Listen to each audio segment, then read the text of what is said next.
If you have ever been as annoyed as me about the pretty high minimum brightness of these SSD1309 OLED displays, I can show you today how the brightness can be drastically reduced.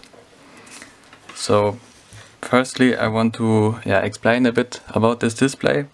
So on the back side it has a boost converter IC. It is the very popular MT3608, which is also used on these well-known boost converter boards that you can buy from China. And it is used to step up the input voltage, which is normally 5 volts, but it is also possible to just use 3 volts as I'm doing right now to 12 volts. So that can be measured here.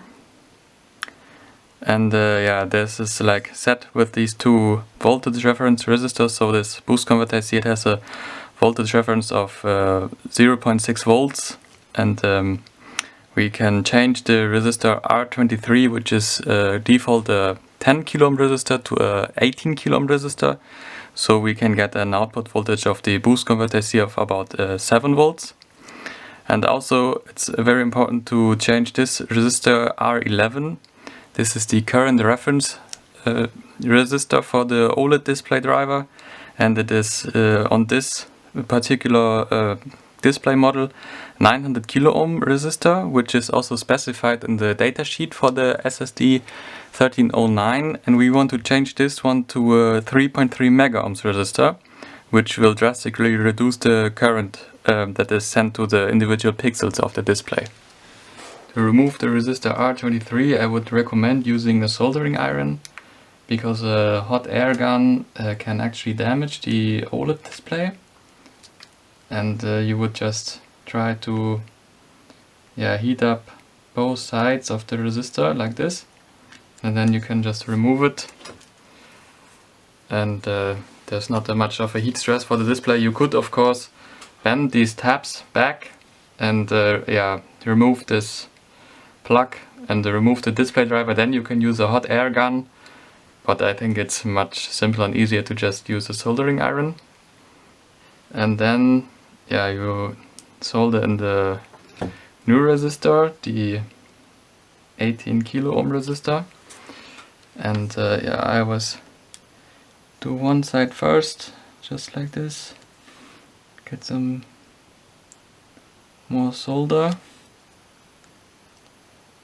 It's stuck. Solder the other side. And it's done like this.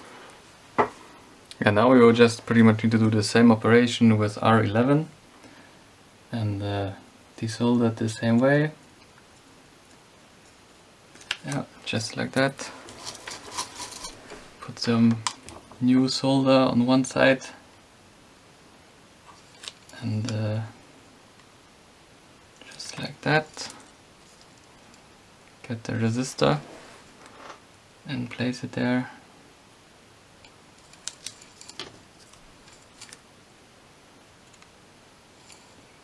And of course, if you don't have 0603 size SMD resistors like this, you can also try to use the 0805 size SMD resistors. They will just fit as well. But also you could just try to use some through-hole resistor, bend the legs that they are parallel to each other and just solder them there, and then you just use some, I don't know, little bit of glue, like the hot glue or something, and glue it on there so it won't get ripped apart. That will just work fine as well. And I don't think that the values are critical, so you can just experiment a little bit and then let me know in the comments which kind of resistors you use to achieve some nice results in the end. Now the brightness of the display is already noticeably lower. You can measure the voltage of the boost converter IC again and show you the result. Now it's at 7 volts, and I will show you some tricks and software how we can increase the brightness again a little bit, or even reduce it much further so it's really not blinding anyone at night. This is now the default brightness level after we've changed the resistors, and we can increase it again using these special functions that are for the U8G2 library. And the first function is used to change the vcom deselect value, and the second function is used to change the precharge period of the display. I will also post them in the comments. And if I uncomment the first one, this is optimized to increase the brightness of the display again, because like this, of course, it's in daylight getting pretty hard to read. Now we can see it's at the usable level of brightness again. If I uncomment the next lines, there I change the values so it will be really dark, and if I upload it, then it won't even be possible to see the text on the display anymore, because the environment here is just too bright. So it's still displaying something. Can zoom in a little bit, maybe put down the lights, but still it won't really be possible to see anything.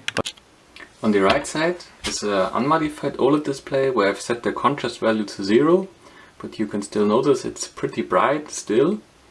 And on the left side is the modified display, which you may see or may not see, because this is pretty much the limit of what my camera can do. Just put it in the middle and this just barely visible. And for me during the night I can still see it perfectly when it's just completely dark outside, and when I close my eyelids there's no light gleaming through them at all, so it's just perfect for sensitive people that don't want to get blinded at night. To get the high dynamic range in the brightness, I'm using this function, which is depending on the given input contrast value, changing the vcom deselect and precharge period values. And this is the function I'm using for my bedside clock, and it has a small LDR at the bottom, and depending on the value or the brightness, surrounding brightness, it will change the brightness of the OLED, so it's always at a comfortable level for the eyes.